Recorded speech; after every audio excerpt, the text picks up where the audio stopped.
So please welcome John.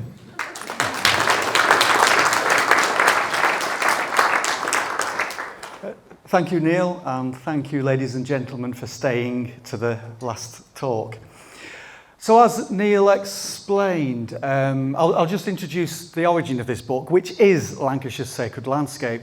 Some of you will know Linda Sever, and in 2008 she got a publishing contract for the book Lancashire's Sacred Landscape.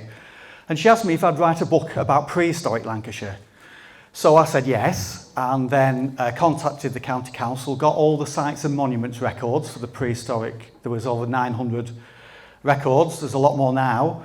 And thought, right, I want to pick out the sites, not just the finds, the sites of that our ancestors used and lived in. And as I started writing the book, visiting these sites to write the book, I thought, right, wouldn't it be good to put these sites in context with the landscape? How it would have been then and what remnants of that landscape are still left.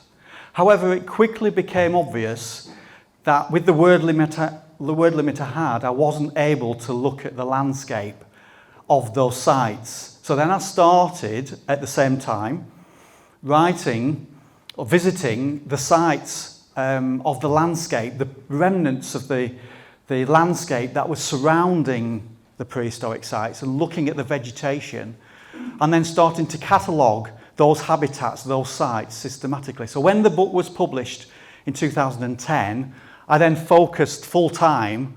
So I've spent since, well, effectively 10 years wandering around the wilderness areas of Lancashire, some of which are prehistoric sites, some of which don't, and cataloguing them and putting it down systematically, chapter by chapter, from the uplands down to the rivers. So this is a hybrid talk between the book and the sacred sites, the prehistoric sites. So this talk, and this, if anyone does know where this is, that's a question. Does anyone know whereabouts in Lancashire that rock is? Right, put your hands up. Who lives or was born in Lancashire? Keep your hand up if you think you know Lancashire very well. Right. Well, I'll be surprised if you recognise everywhere in the slideshow, because I don't think many people have been to all the places that I've been. So even if you know Lancashire very well, there will be places in this book that you don't know. So this is part of the Bowland Knots, which is a series of natural rock formations running along the border with Lancashire and Yorkshire. If you go on the road past Stocks Reservoir, Gisborne Forest, then you go up over the hill, past these rocks and into Yorkshire. And that's the Bowland Knots. And one of the rocks is called Notaranum, which sounds really Roman, doesn't it? But this rock, so that to me looks like a dinosaur. Oh, sorry, I pressed the wrong one. That to me looks like a dinosaur head, but Neil says it's an ape. So whichever works for you. So this is what we're going to do. It's a journey from source to sea, through the hills, the rivers, brooks, waters, ancient woodlands, unimproved grasslands, lakes, tarns and ponds, mossland, limestone pavements, and the coastline from Crosslands to Silverdale, looking at prehistoric sites and some finds along the way. So starting off with our hills. So we've got Leck Fell, the Bowland Fells, Pendle Hill, Rossendale Moors, South Pennines and the West Pennine Moors. Now the answer is at the bottom of the screen. This is the highest point in Lancashire. A lot of books and a lot of people think it's Gregareth at 627 metres. But Greenhill, Gregareth is down there. Greenhill is a metre higher, so that is the highest place in Lancashire. In the valley, there's lots of prehistoric sites, but I don't know of anything on the top. However, there is the County Stone. Has anyone been to the County Stone? No. Right, well this ground here that I'm stood is in Lancashire. That field there is Cumbria, and that there is Yorkshire. It's the only place where the three counties meet. Hence it's called the County Stone. And it's a natural stone, it's not been moved there, and they built the walls to meet it. So it's an ancient rock, is that, which has obviously been significant for at least since the shires were formed. And in LECK, there's LECK Beck, which flows up from the village of LECK and goes up onto the tops, both in Lancashire and in Cumbria. And it has loads of waterfalls. But this one is intriguing in that there's water falling down there, but then it doesn't flow out. This is the edge, effectively, of the waterfall. So there's a sinkhole, so the water disappears down into the ground, into the cave system. And this is called the Three Counties Cave System, and it's the longest cave system in Britain, and it's the 27th longest cave system in the world. When it's really raining, the water falls out. The river is dry for a lot of its section, but when it's in spate, the water comes up. But otherwise, when it's dry, it's a dry river, completely dries up. And down in the valley, below Grugowth and the LECK Fell, is a Romano-British site. And here's an artist's impression of it. There's lots of Bronze Age fields, Iron Age fields, settlements, mounds in the valley, but it's all on private land. There's no official public access to any of it, which is a shame. So the highest point on the Bowland Fells is this Ward's Stone, 561 metres. Remember, 628 is the highest place in Lancashire. Ward's Stone is the highest point in the Bowland Fells. And there's a number of rock formations around the county, many of which have names. So the Wolf Stones, which is on the Bowland Fells, I think is named because there used to be wolves there, rather than the rocks looking like a wolf. I have wandered around looking at it from different angles, and I can't see a wolf shape. So I gather the name will be that there used to be packs of wolves, probably with a den in the stones there. And this is right on the boundary with Yorkshire, the Great Stone of Fourstones.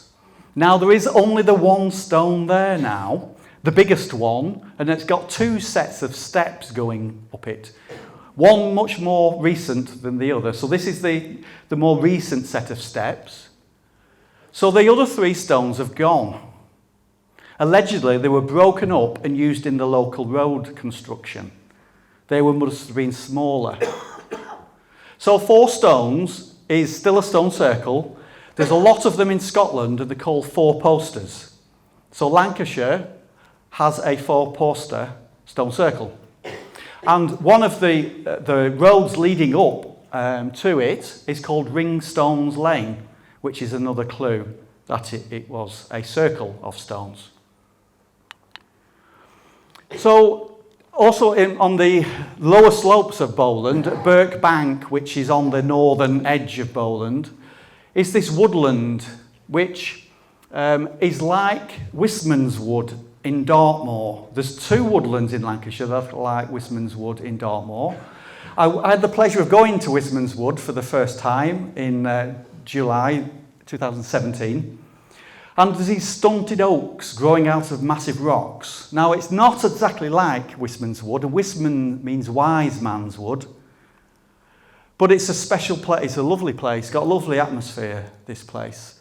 So this is kind of a remnant of what a lot of our woodlands would have looked like, but I've got more pictures of woodland coming up.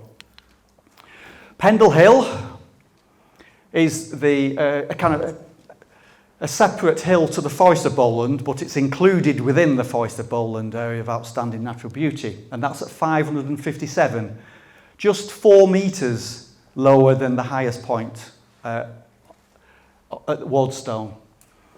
So Pendle Hill has a lot of prehistoric activity as well as more recent history. So it does have natural rock formations. Here are the deer stones. And again, the rocks don't look like deer. So it's probably the fact that herds of deer were often seen here in the past. There would have been a lot more woodland in the past. But it's got Jeppinave grave, which is a Bronze Age burial mound. But there was a pauper was buried there by the parishioners, who was called Jeppinave. So that's where it gets its name from. So it's a modern burial inside a Bronze Age tumuli. And there's several Bronze Age tumuli on Pendle Hill. And that's where George Fox had his vision that led to the formation of the Society of Friends, or the Quakers. So there's Apronful Hill Cairn. So the cairn itself isn't that, it's this. It's quite a sizable cairn. And that's just a more recent pile of stones on the top of the cairn. Then we move over from Bowland to the South Pennines. And the highest point in the South Pennines, as it says at the bottom, is Ladlaw on Bullsworth Hill, 517. So you can see these peaks are getting lower. But there's loads of stones on there with lots of interesting shapes. So it's a great place to take the kids and to name some of these stones. I don't know if anyone would like to guess what that looks like. It's like you can see it almost a face with a massive nose and a mouth here. But there's lots of interesting rocks up there. But that also has a Bronze Age burial site, so BRINK Cairn. So if you go up from Wycollar through Trawden, kind of south of Colne, you will then, this is the edge of BRINK Cairn, which was a Bronze Age burial site. Bleera Low is a separate hill, kind of to the northwest of the South Pennines, kind of more towards Bonaldswick, if you know that neck of the woods. So this is another Bronze Age tumuli with a person on it there for a sense of scale. And that's Noyna Hill, which is also near Earby and Bonaldswick, has these rocks which have no name. Now Noyna means Noon Hill, but I believe it's meant to be Moon Hill in that the moon shines on it at a certain time. But these rocks are unnamed, and there's a number of rocks in the county that are unnamed. And again, it's nice to go there and to give them a name yourself. When I was there, I kept bumping into these pair of deer. So I could call it the roe stones, because they're the roe deer or the deer stones. But, you know, they're there to be named. They're not named on the map. On the Rossendale moors, we have Tor Hill. And this rock here is the Tor, looking down the Alden Valley. So again, it's a very distinctive geological feature that stands out. If you drive around any of there, this Tor Hill stands out. It's a real prominent landscape feature. And then looking over Accrington is Little Hameldon Long Barrow. So this is another Bronze Age burial site, but this is a long, thin one. The Neolithic had long barrows, and then with the Bronze Age, they moved to circular barrows. So this is almost like a kind of part of that transition. So it's not a Neolithic long barrow, it's a Bronze Age long barrow. And Cliviger Gorge, which is between Burnley and Portsmouth. Now, there's a Portsmouth in Yorkshire.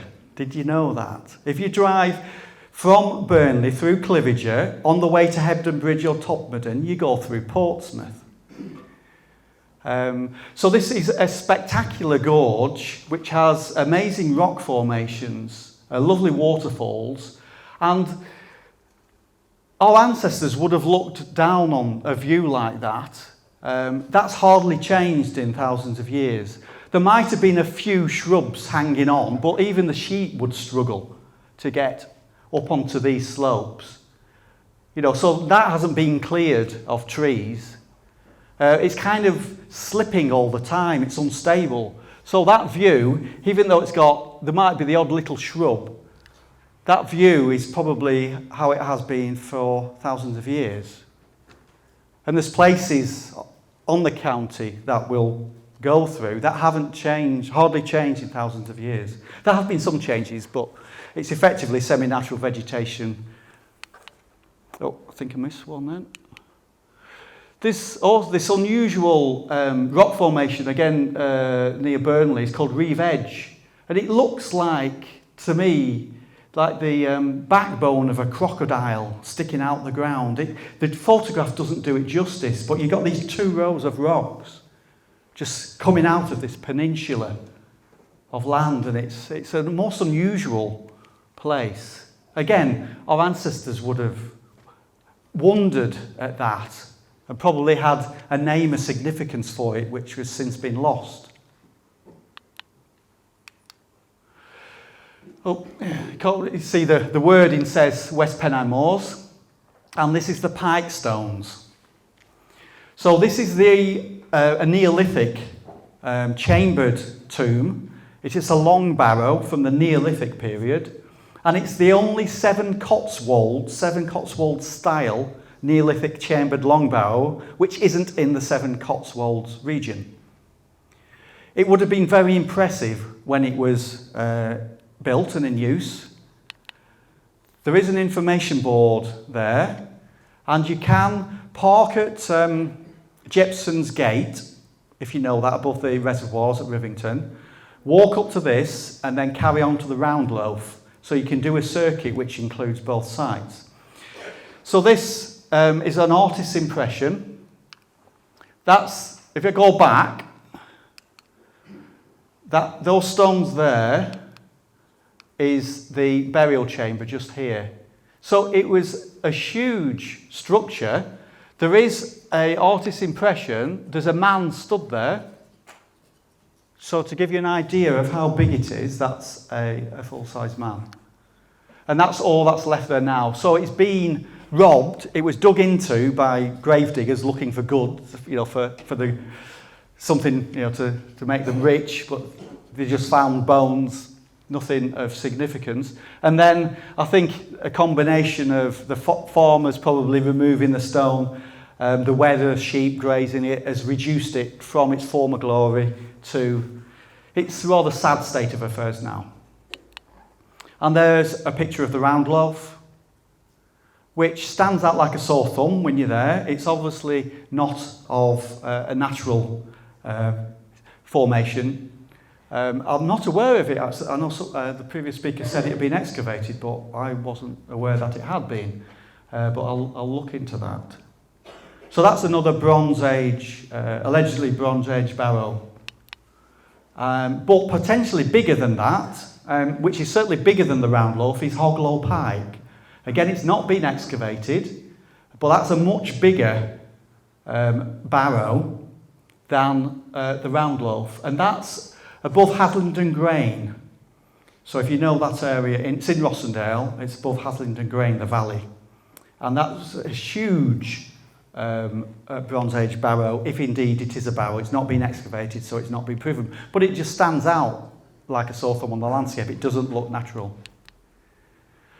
And we have stone circles in Lancashire. Here's Cheetham Hill Stone Circle on Turton Moor.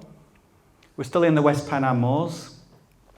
So there's that stone is still there, and some of those stones are still there.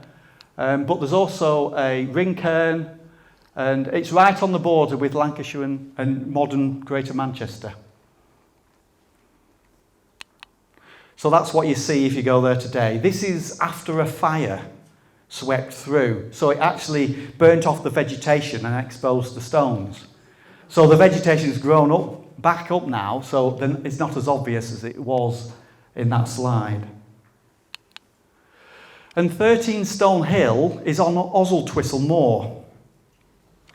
And we went up there with the late John Dixon, who unfortunately passed away in 2012. But on the year before he died, he led a walk to find the 13 stone circle. He had accurate grid references from an archaeologist, I think, from Oswaldtwistle. And with a GPS, we went to one of the coordinates, found a rock, then we searched around in the vegetation, and we found some post holes where the stones used to be. We found a few other stones, and we got a person to stand on the stones and a person to stand by the post holes, and there was the 13 stone circle back again after a long time missing. There is a slight chance that I could include a project through work for the West Pennine Moors to have this professionally excavated and maybe the stones put back in. So that it's not a scheduled site, so we wouldn't need permission of Historic England to do it. We just need the landowner's permission, which is United Utilities. So this should be cooperative. But there is a tenant farmer. So that would be a nice project if we can restore the 13 stone hill stone circle. Yeah, that's the plan of the 13 stone hill, but it's probably clearer on the screen on the laptop rather than on this. But yeah, so there is a plan, so we can use that to help restore it. Now on Winter Hill, which was mentioned in the previous speaker as well, there are two Bronze Age burial sites. There's the Winter Hill Cairn and Noon Hill Cairn. So we've got another Noon Hill. There was the one Noiner Hill before, and then we've got another Noon Hill on Winter Hill. So the cairn that's not the cairn. The cairn is on the edge here, and that's just a modern pile of stones.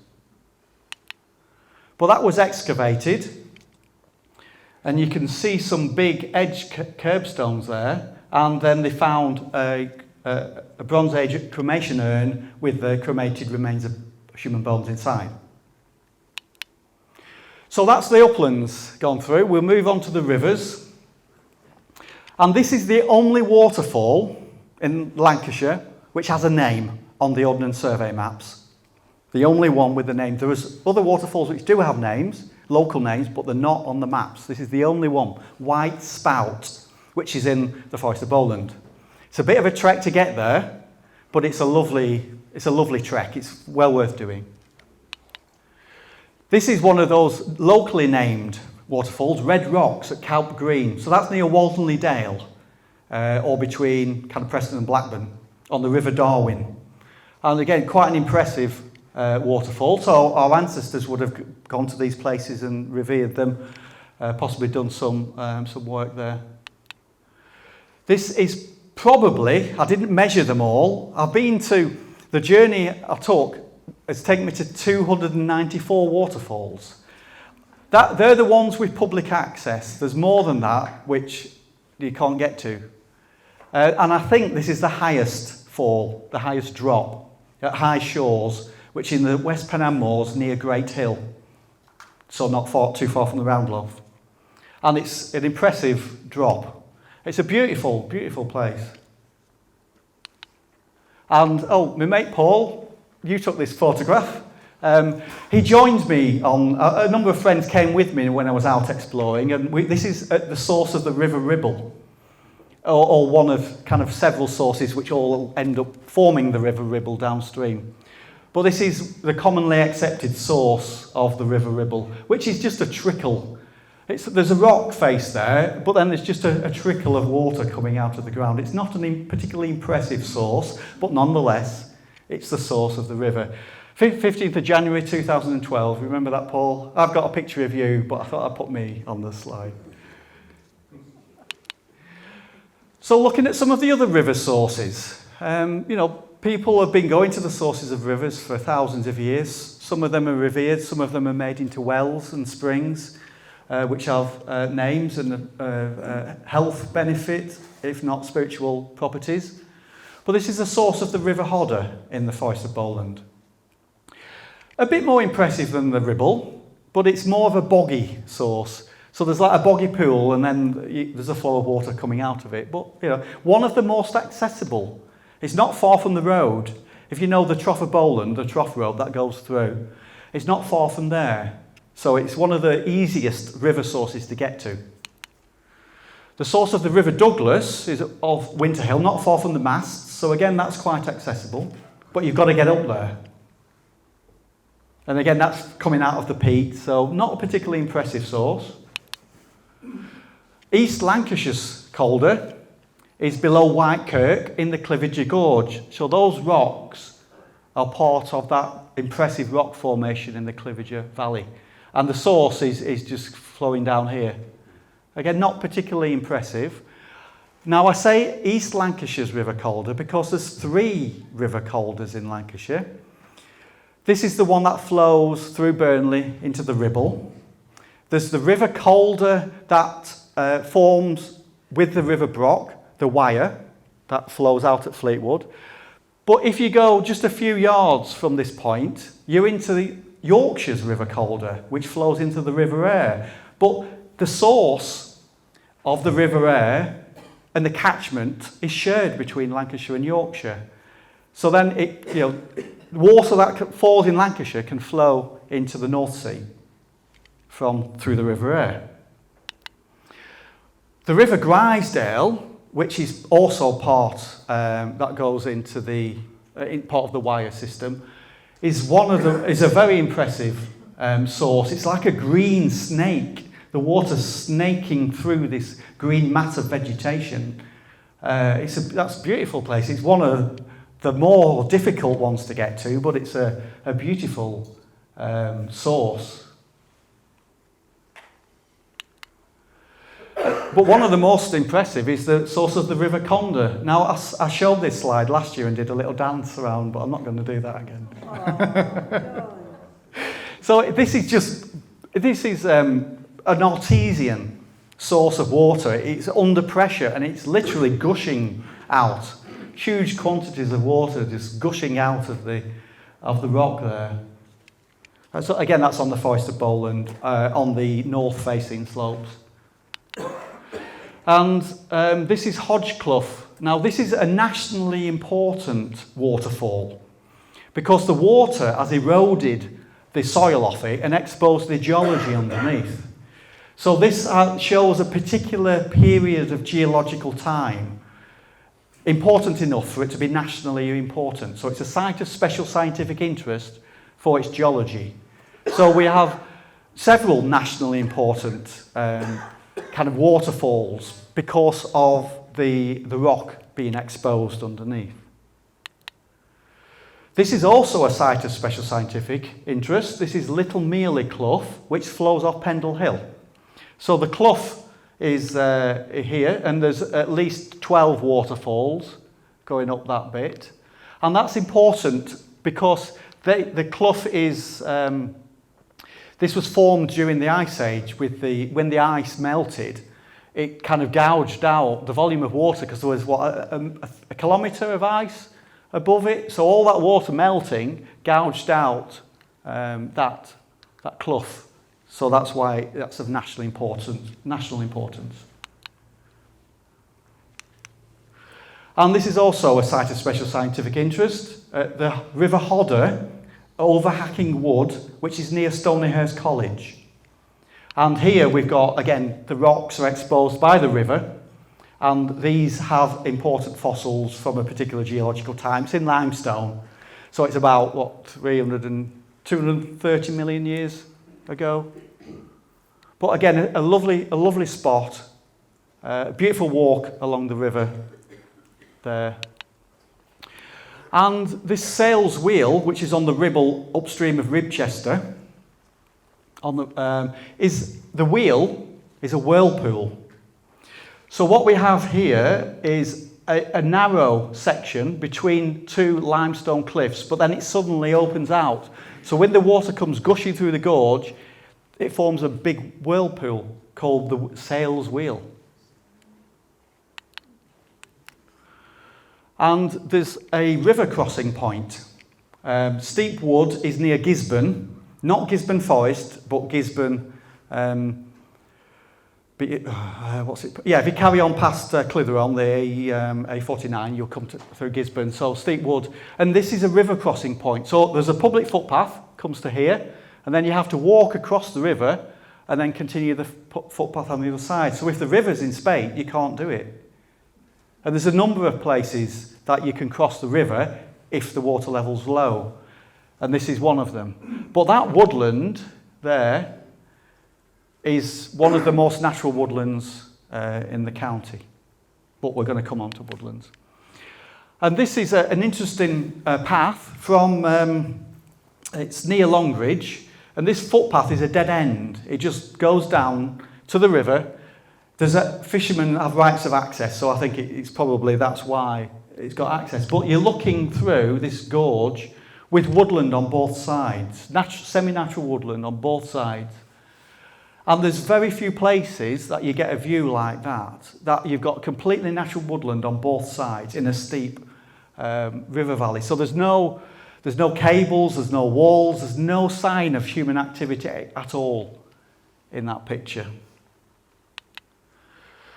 So moving on to woodlands, this is the only woodland in Lancashire that is internationally important. This is Carfill and Cragwoods, again on the edge of the Forest of Bowland. Just that river is the water that comes out of that spring, the Conda head spring. That's the same water flowing down.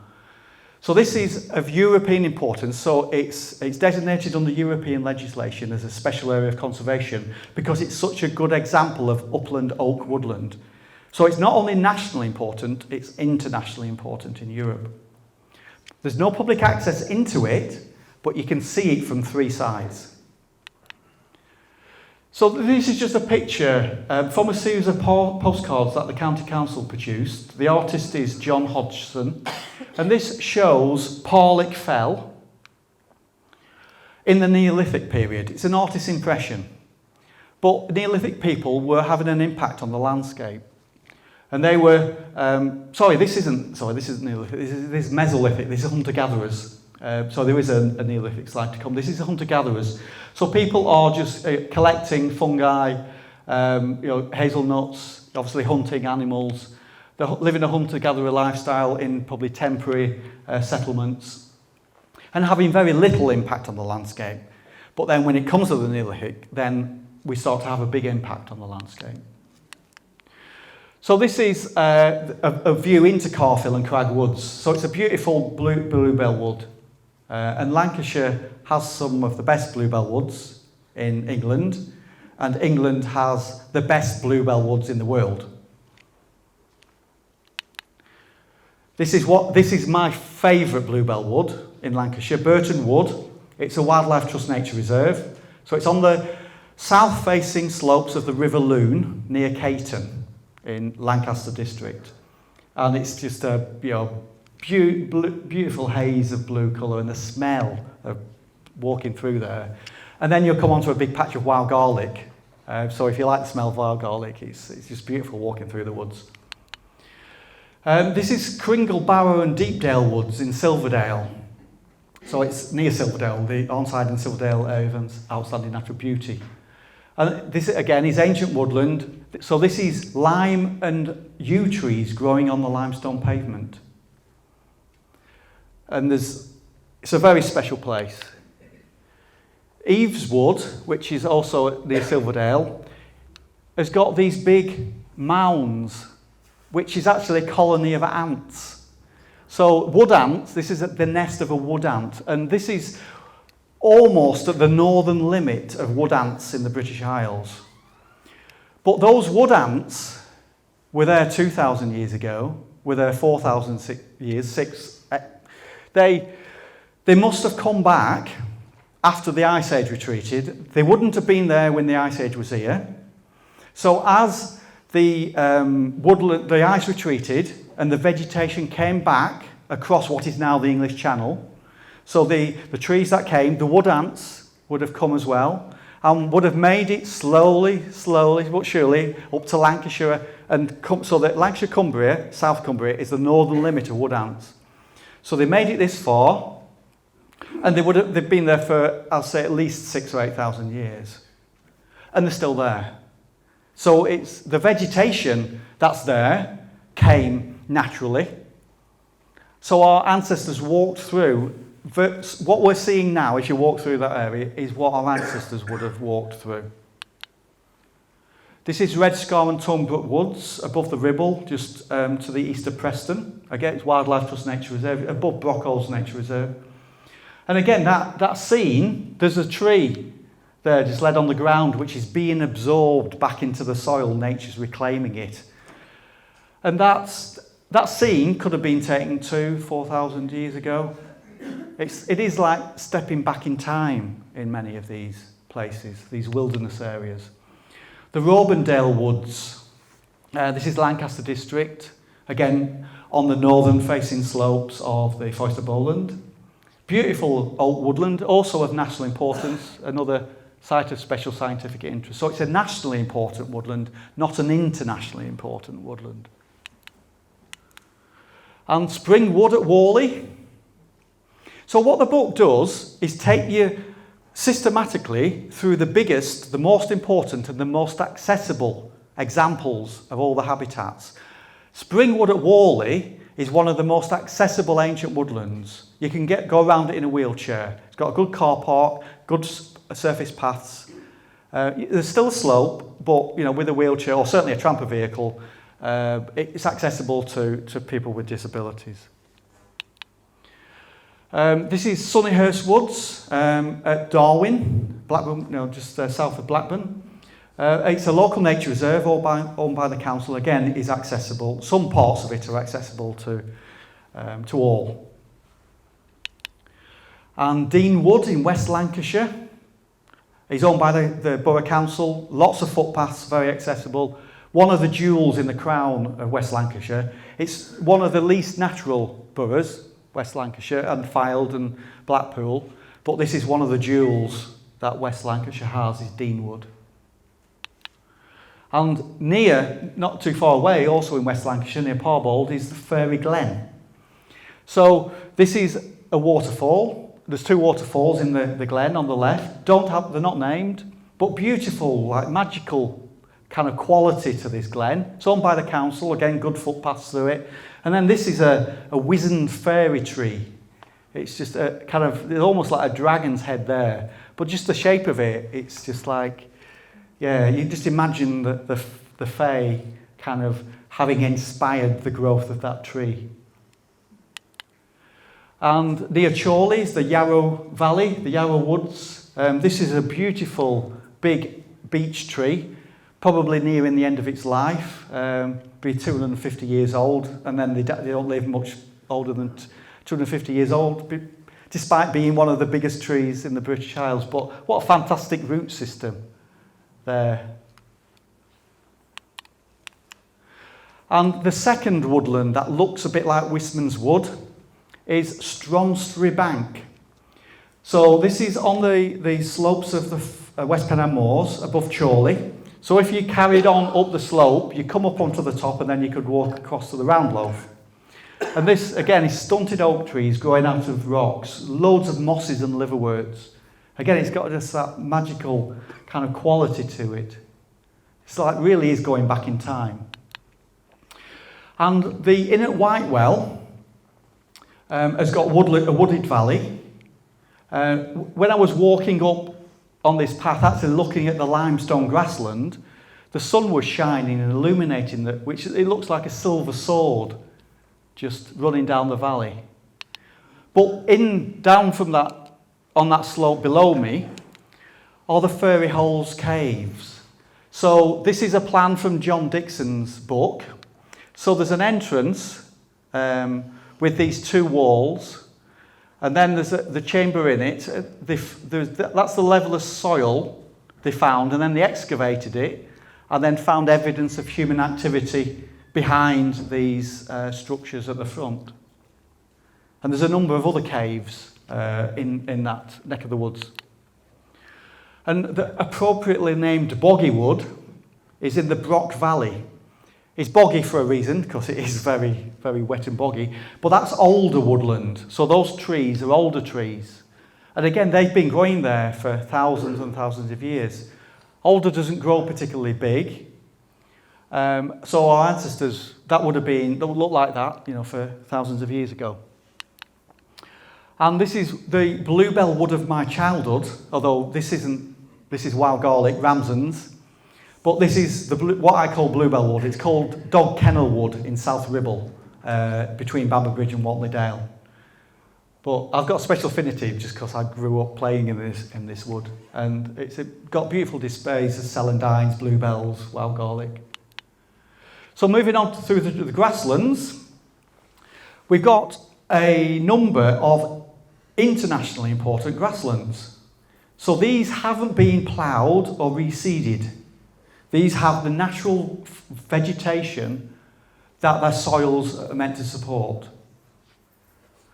in the absence of woodland. So if they weren't managed, they would go to woodland. But people have been managing the landscape for grazing, in some cases growing crops, for thousands of years. But the plants that were growing in that landscape are still there. And they're here in these unimproved meadows or pastures. So this is the Mitten Meadows, North Pennine Dale, so near Slaburn. And this is a special area of conservation again, of the international importance for the wildflowers that are growing there. So here is the slide from that series of postcards showing the Neolithic. So here we've got people, settlements, domestication of animals, enclosures with crops growing in, and look, the impact, the clearing the trees from the higher ground, as well as from the lowlands. So they're having a major impact on the landscape 6,000 years ago and ever since.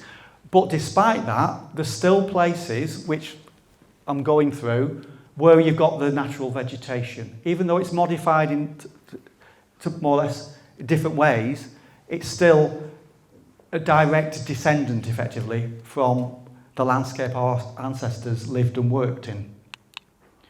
So Freeman's pasture is Charnock Richard near Chorley. This is a Wildlife Trust Nature Reserve. Again, it's a steep slope, so you can imagine that this wouldn't have been ploughed and reseeded. So full of lovely wildflowers. Oakfield SSSI. This is a wet field. Again, it's a Wildlife Trust Nature Reserve, but it's now part of the West Pennine Moors Site of Special Scientific Interest. And again, that's a very natural wet grassland. Worcester Hill near Clitheroe is calcareous grassland. So this is growing on limestone. So you get a completely different set of species. But again, those species have been there for thousands of years. And on Worcester Hill, there's a Bronze Age barrow and a cave. So this is the cave, again with a friend there for scale. It's not a particularly big cave, but I'm sure that would have been used because the barrow is just a few metres away from that. Now, back to Silverdale, there's Summerhouse Hill, which is limestone grassland.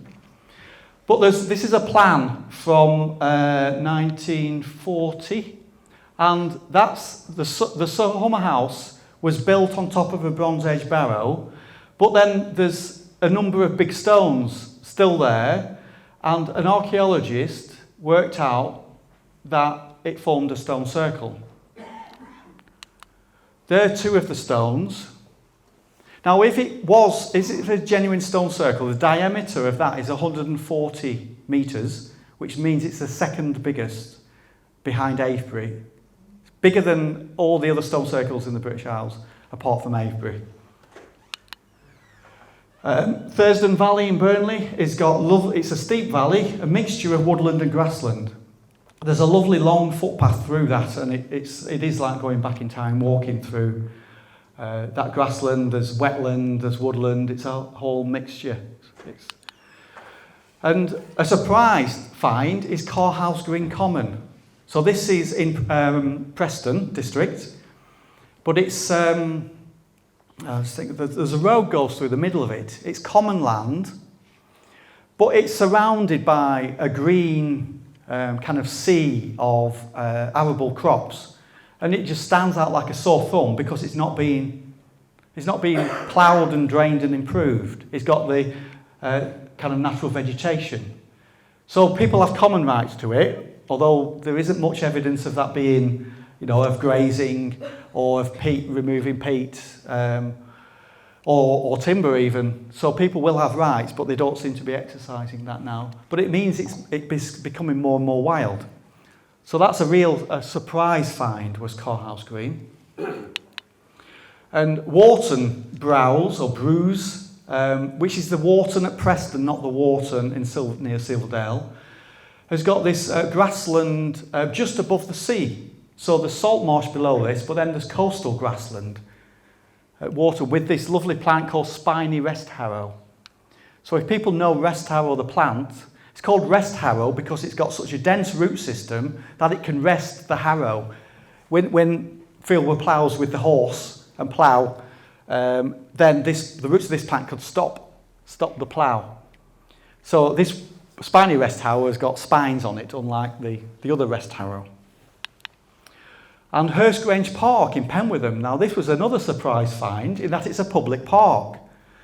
But the council bought it from, it wasn't part of a farm, and the farm hadn't been improved by modern agriculture. So you've got these lovely wildflower meadows in a park in Penwitham.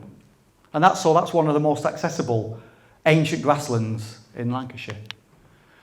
And then this one, Reed Heights pasture, has got a Roman road going through it. So this is near Reed and Worley. So there's that earthwork surviving. So moving on to the lakes, tarns and ponds. There's only two natural or remnants of natural lakes in Lancashire. Haweswater near Silverdale.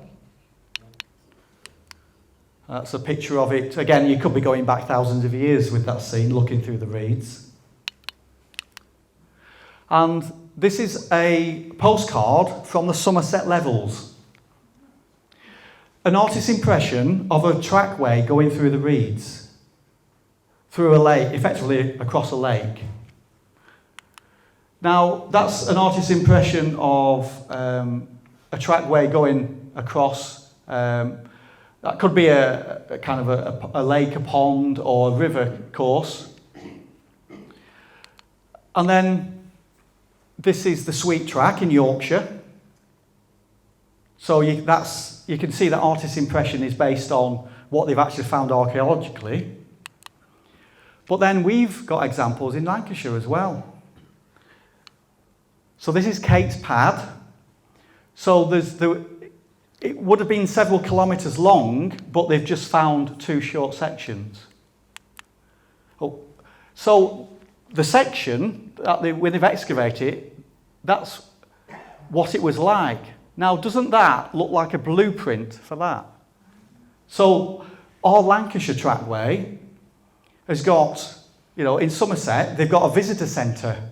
So if, because we're in the north, we don't have a visitor centre with our prehistoric sites. But if this was found in Somerset, it would be, all in the news and there'd be a visitor centre and people would go and see it. But Lancashire doesn't get the same attention in many cases. And this is our second trackway going across Leighton Moss, again near Silverdale. This is this land here is the RSPB reserve. And they excavated this area. There's the main road, and the visitor centre and car park at the RSPB reserve is down here. And then this is the remains of a trackway at Silverdale. And then Marton Mere at Blackpool is the second natural lake. Although it's been partially modified, it is still semi-natural. And you can see Blackpool Tower there. So it is got natural vegetation around the edges, and it's very accessible. Now, Brennand Tarn in Bowland is one of the least accessible tarns. It's quite a trek to get up there, but it's well worth the effort because it's a beautiful, beautiful place, beautiful atmosphere. And again, that's a tarn that's been there since the Ice Age retreated. Brusham Tarn at Bowland as well is another place that's not easy to get to, but it's well worth the effort. And Brest Moss Hole, also in Bowland, has got this small pond in it. This is the most accessible tarn or pond in Lancashire, Bankwell Tarn at Silverdale. And there's a road, this is stood on a road, so you can drive right past it. But one of my favourites is the Deepdale Pond. So in Deepdale Wood, this used to be a cave. So there was a big limestone mound with a cave, and the cave collapsed and formed a bowl. And in the bottom of the bowl is this pond. It's silted up with vegetation, and vegetation now grows across it. But there is standing water, and there's this line of willows, and it looks as though it's dancing across the surface. It's a beautiful, and it's just surrounded by trees. It's a beautiful, beautiful place, Deepdale Pond. And then on to mosslands. The most important mossland is WINMARLEIGh Moss. It's of national importance. It's another Wildlife Trust Nature Reserve. So this, again, it's been, there has been peat digging in. The peat digging stopped decades ago, and it's got natural vegetation on it. It's got bog myrtle, it's got royal fern, it's got the black bog cricket. There's only 2 places in Lancashire that has been there since the Ice Age retreated, or since, it came back after the Ice Age, and it's been there ever since. So because the cricket's there, and because other plant animals are there, there's always been mossland there. So it's, we can say it is remnant, it is ancient mossland, and our ancestors would have seen that same vegetation, those same animals. And the WINMARLEIGh hoard was found buried in the peat. The hoard is now in Warrington Museum, and it's Bronze Age, so quite real, impressive set of spearheads and axe heads there. And Heysham Moss is also a SSSI, also a Wildlife Trust Nature Reserve. This is cross-leaved heath. And again, that's an example of a plant that's been there for thousands of years. Holland moss at Silverdale was a surprise find, because it's on the edge of Skelmersdale, and you don't really expect to find remnant, nice areas of mossland with bog myrtle there in the foreground. So the bog myrtle you can use to flavour beer or mead, and it's a natural antiseptic and an insect repellent. So if you smear the buds or the leaves on your face, the midges don't bite you. And also in our mosslands, we found Horace the elk. In 1970, they were excavating the foundations of a house near Poulton-le-Fylde, and found bones. So the digging, or the excavation stopped. They then excavated the skeleton. It got a lot of publicity in the papers, and it was named Horace. So the elk was found pretty much intact, but with 2 bone spear tips embedded in its leg. The skeleton and the bone spear tips are in the Harris Museum in Preston, and they are the earliest evidence of human activity in Lancashire. It's from 12,000 BC, so it was as the Ice Age was retreating, vegetation was coming back, and people were following the animals. So elk were grazing in the area. The people hunted it unsuccessfully. It then drowned in this bog pool, and 14,000 years later was found in 1970. And there's the barbed point broken off in the foot of the elk. So this is a view of, again, from that series of postcards, of what Porlick Fell would have looked like as the ice had retreated. But vegetation is coming back, so the animals would come back, and then the people would follow them. So then, that's the Paleolithic, and then we get into the Mesolithic, when people were hunter-gatherers. And in the bogs, as well as Horace the elk, there was a human head found. 1824, so it's quite an early find, and was described as a great abundance of auburn hair and a necklace of jet containing a single amber bead. Now, to get jet and amber, you have to go to the East Coast. So people were going or trading in precious stones and wearing them, obviously, as jewellery. This is a Bronze Age, but it was just a head, and it was wrapped in a bag, separate. The body wasn't found. It's very interesting. And then onto limestone pavement. So we're looking at the Silverdale area now. Gate Barrows is nationally important. It's a site of special scientific and a national nature reserve. It's got some good access on the footpaths, but maybe not suitable for disabled. And it's got the beautiful lady's slipper orchid. It would nearly went extinct, this plant, but thankfully it's been. Kew Gardens managed to work out how to propagate it. So they propagated it, and more plants have been put back into certain places. Some of which have no access and they're top secret, but some of them, they actually encourage people to go and see it. And they have open days for specific ladies' slipper or orchid tours. And I recommend you going on them. It's a beautiful plant. And then Thrang Wood at Gate Barrows is an ancient yew forest. It's, again, one of these magical places with these, old yew trees growing out of these moss-covered rocks. It's just got a beautiful atmosphere. And then this is Heining Scout Wood, which is a woodland trust site, with this like wedding cake of rocks with a lime tree growing out of the top of it. And this is Burton Well limestone pavement. I'm led on my belly taking this photograph. That, from there to there, is about 4 inches high, and it's mosses growing up, little ash seedlings. But it's just a magical little view. And if anyone gets the Earth Pathways diary, then this is in it this year. At my third attempt, I got a photograph in the Earth Pathways diary. So then we've got Warton Crag. So this is partly Wildlife Trust Nature Reserve, partly RSPB Nature Reserve. It's got the Three Brothers rocking stone. So there's 3 stones in a row, and they rock if you push them. Now, Julian Cope, in his amazing book, The Modern Antiquarian, has this down in Cumbria. It is not in Cumbria, it's in Lancashire, and it's the only site in The Modern Antiquarian that's in Lancashire, but that's not acknowledged, unfortunately. But there it is, the Three Brothers.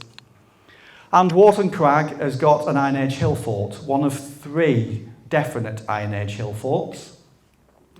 So this is on the Wildlife Trust Nature Reserve. There's been quite a bit of tree felling this winter to open it up, mainly for the butterflies, because it's nationally important for butterflies, and it was getting too shaded. The butterflies use violets. So in order to get more violets, we need more light, so we had to thin out the trees. But that means it's opened up the views and made it a lot more visible. So this is an artist's impression, again by John Hodgson, of there's these 3 lines of wall. And at Warton Crag has the Dog Holes Cave. So again, this is the chambers on one section, and then in here they found evidence of human activity, and then they found burials and bones and other objects buried inside. There's a list of what was found.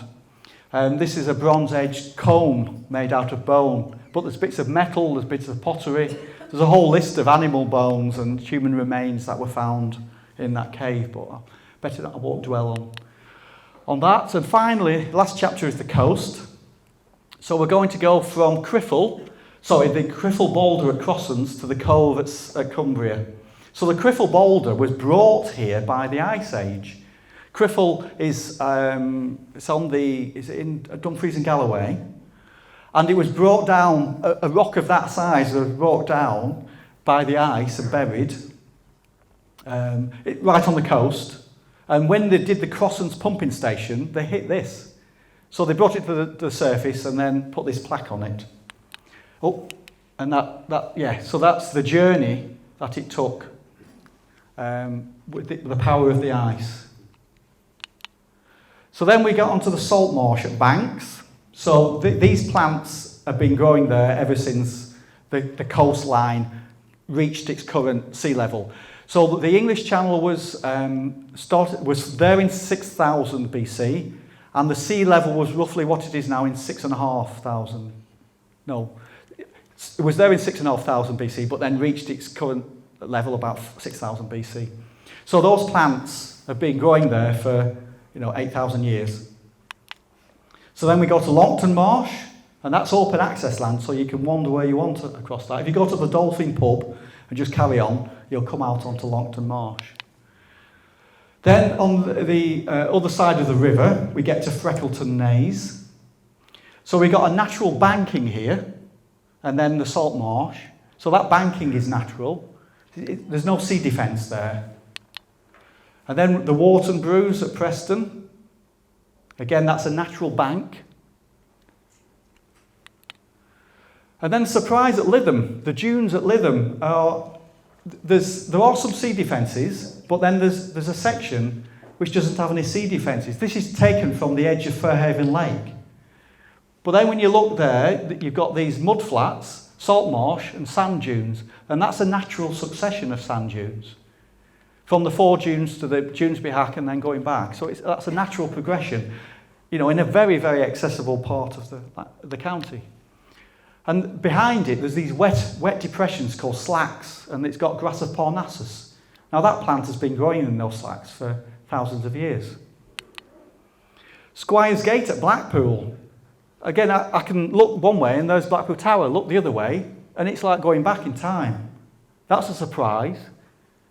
And then looking down on the ground, if you went back to our ancestors, they'd be looking down on the beach like that. It's hard, that's not changed. At Cleveland's, there's peat beds. They're not always visible. It depends on what's happening with the state of the tide. So that peat, you can examine that, and from the pollen and the vegetation remains in there, you can work out what vegetation was growing in the landscape at the time. As far as I know, they've not done that, which is a shame. They've done it from the peat bogs, the mosslands inland, and they've worked out what the vegetation was like going back in time. So that's fascinating, but again, I haven't got time to go into that. At Rossall Point, you get these skiers, and you get mussels on some of them. So these are natural formations, and again, they were there when our ancestors were walking on the beach. And so the gulls would have been there as well. Then we go on to the Wyre Estuary, and we've got the salt marsh on the Wyre Estuary. That's again very accessible, a very good public footpath along the edge. With sea lavender, been there for thousands of years. Reed beds at Stanner. Now there's not many reed beds. Most of our coastline would have had a transition from saline to terrestrial vegetation, and there would have been reed beds in between, but most of it has gone. But at Stanner, you get some good examples of reed beds. And then we go on to Pilling Marsh. Again, those creeks would have looked like that thousands of years ago. Get to Cocker Sands and Cocker Sands Abbey, and there's this red sandstone. This is the first bit of rocky coast that you meet on Lancashire's coast. It's 224 kilometres long, and this is the first bit of rock you hit. Red sandstone, and again, that's been there a long time. It's been used in the construction of Cocker Sands Abbey. And then the Lune Estuary. So we've got Oxcliffe Marsh on the banks of the Lune. Most of it is natural. There is a couple of sections. There's a pub there, so there's like artificial sea defence in front of it, but the rest of it is a natural coastline. Sunderland Point, which has got Sambo's grave on it. Again, that's natural in that section. And then you get to Middleton, and there's a second section of rock, different rock this time, another form of sandstone, but not red.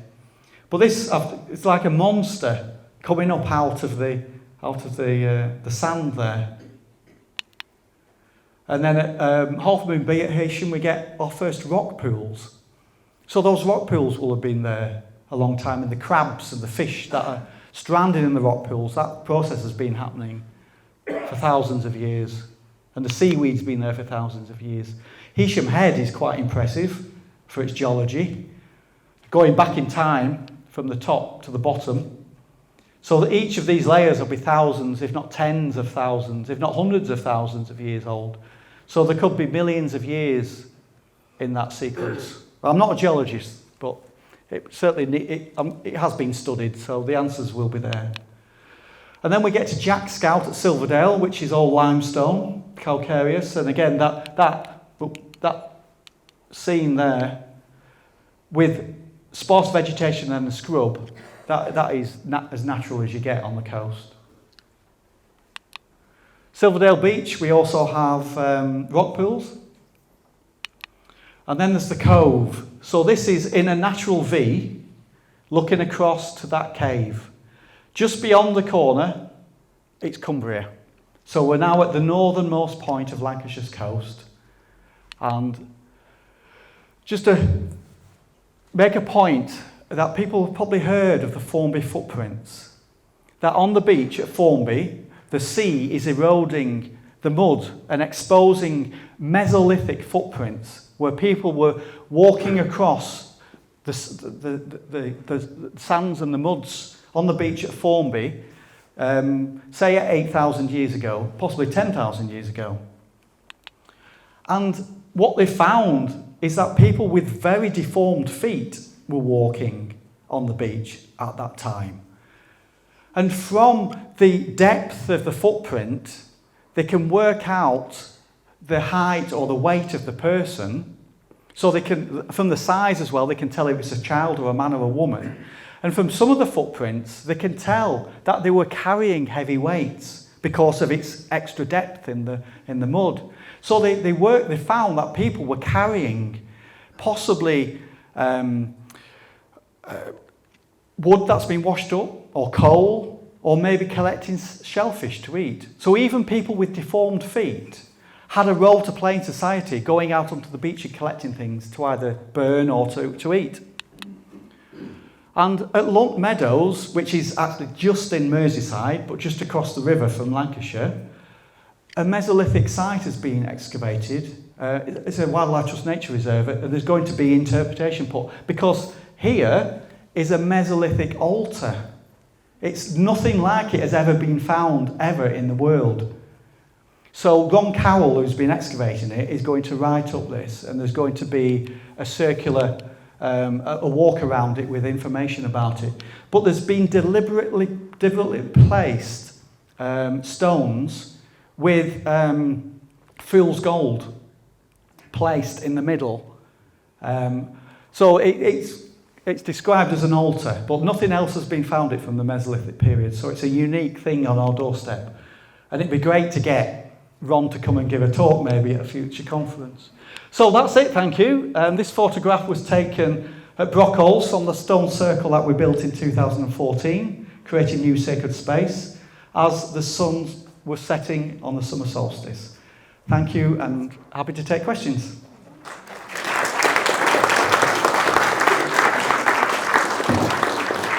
Thanks very much, Scott. That's absolutely fantastic. What a beautiful place to live in, really. You know, Yeah, why go on holiday abroad? Fantastic. Who's first? Questions? Oh, over here. Penny first, and I'm really interested. I just wondered if you, I'm dozing a bit, I'm sorry about that, I get up early. Did you mention the salt making industry at Silverdale, the Salt Coats Farm? Fascinating, because it's got a link with Cartmel Priory, the monks there, that's online. Yeah. And it was when there was no railways, obviously, and it was a local salt making industry. I find it fascinating, because any words with hal or al, alithwaite, it's connected with salt. And I really find it fascinating. So whereabouts it was, I don't know, but I think it was just for domestic use and is no more. But Salt Coast Farms, fascinating. Absolutely fascinating. It's a B&B or something, like Cockney. Worth a look. There's also a lot of other salt names in the landscape. The Salt Hill Quarry at Clitheroe. And you can trace a line of Salt Hill names going to Cheshire. Yeah. Two questions, John. One is, where's this voice coming from? How do you differentiate between grasslands and the moss? Is it just the low-lying land? Is that what you call mossland? Mossland is on peat. So it takes 1,000 years to form a metre of peat. And there's been 9 metres is the deepest peat found in Lancashire, so that's 9,000 years old. Most of the peat has been lost or is continuing to be formed now and is going down 20 centimetres every year. So it's going to go down to the glacial sand in probably the next 50 years. And the other question is, the word thrang, T-H-R-I-N-G, comes around a lot in the Silverdale Yes. inside area. Do you know its meaning? You're testing me now. What I've done in the book, in each of the chapters, I've got a section on place names. So I've pulled out names that mean, like, so if it's to do with trees, or if it's to do with grasses, or if it's to do with mossland, then I've got a section on place names. And then I've also put them all into an appendix at the end to make it easier for people to find the place names. I can't remember off the top of my head if I put thrang in that. I'll have to look it up. It sounds as though it's Viking, doesn't it? It has that kind of tang to it. Anybody else? We go. Did the words barrow and sails have some very different meaning in times gone by than they do in the modern age? Good question. I don't know about sails, because sail does appear quite a lot as a place name. There is, in this case, it's Salisbury, but the berry is named after the sail, which is the whirlpool. There's Freckleton is also a whirlpool, but there's the area called Sale, isn't there, in Manchester? Yeah. It does appear. I don't know what the origin of the word sail is. No. The word sail from sail in Cheshire is from the Anglo-Saxon sala, meaning willow. Oh, willow. Right. Okay. So, yeah, Sally. Salix, and yeah, that makes sense. I do have a personal interest in this because I live in a part of the countryside between Leyland Yes. and Bratherton, Yeah. on farmland previously known as Sales Nook. So do Oh. I take it that Sales Yeah, in will this be willow. context Willow. means willow? Yes. Right. Interesting. Yeah.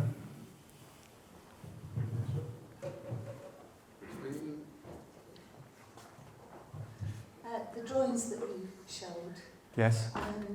they seem, I think I've seen one or two of them before, situated at the Bleasdale Circle, which Yes. is a wooden circle. I think that is the view of Parlick from, on at least two of them, from round about where the Bleasdale Circle is. Yes. I think the circle will be in that landscape in front Yeah. of you. Yes. Yeah.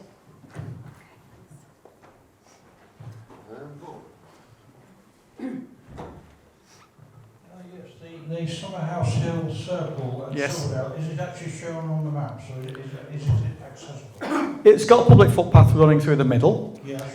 It is a scheduled monument. The barrow is shown on the map, Yes. but not the stones. So you can find the barrow. If you look on the map, you can find the barrow's clear. It's just the footpath is right next to it, so you can. Yeah, it's an accessible site.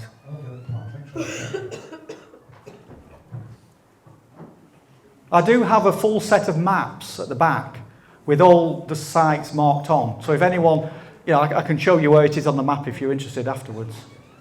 Hi John. Yep. According to the wonder of Google, thrang means crowded or busy. Oh, It's a variant on the Scottish throng. well there you go. The wonder of the internet when it works. Right. I think that's it. Excellent. So it seems to have come to the end of our 10th anniversary conference. Thank you very much, John. That was absolutely wonderful. Oh yeah, don't forget that. Please take a leaflet if you're interested in the book. In the book.